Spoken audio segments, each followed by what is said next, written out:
गोवा फिरण्यासाठी आलेल्या केरळच्या 16 विद्यार्थ्यांना अन्नातून विषबाधा झाल्यानं खळबळ माजली आहे।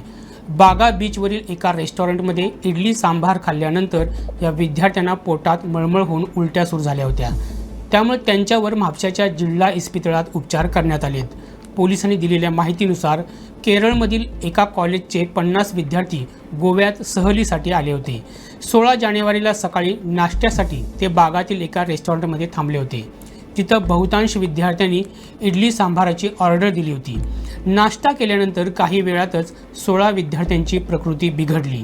त्यांना सतत उलट्या होऊ लागल्या आणि अशक्तपणा जाणवू लागला। विद्यार्थ्यांची प्रकृती खालावल्याचं लक्षात येताच इतर सहकाऱ्यांनी आणि स्थानिक नागरिकांनी तातडीनं मदतीसाठी धाव घेतली। या 16 विद्यार्थ्यांना तातडीनं उत्तर गोवा जिल्हा रुग्णालयात दाखल करण्यात आलं। उपचारानंतर त्यांची प्रकृती स्थिर झाली। दरम्यान या घटनेमुळे बागा समुद्र किनाऱ्यावरील खाद्यपदार्थांच्या दर्जावर पुन्हा एकदा प्रश्नचिन्ह उभं राहिलंय। अन्न व औषध प्रशासनानं या घटनेची गंभीर दखल घेऊन तपास सुरू केला आहे। गोव्यातील अशाच ताज्या घडामोडी जाणून घेण्यासाठी आमच्या YouTube चॅनलला सबस्क्राईब करा।